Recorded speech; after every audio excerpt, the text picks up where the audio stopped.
NavyK Live TV. Every life has a story.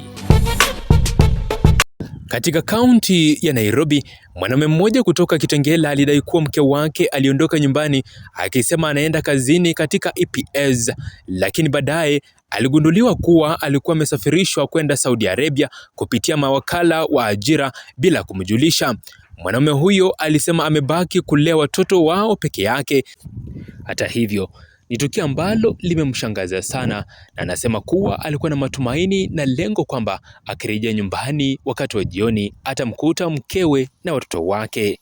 Rudi jioni sikuweza kumpata. Kajaribu kumpigia simu. Nasikia amedanganywa na agents wale wanapeleka watu Saudi Arabia na ameenda.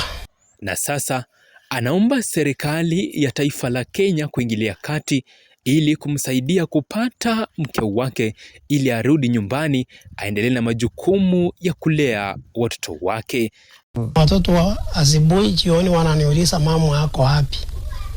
Na tukua tumekosana. Ninahangaika sana kulea hao watoto, kuwatafutia chakula, kuwafulia nguo. Nikiripotia NavyK Live TV kutoka Kitengela, kaunti ya Nairobi, langu jina ni Wanyama Dan.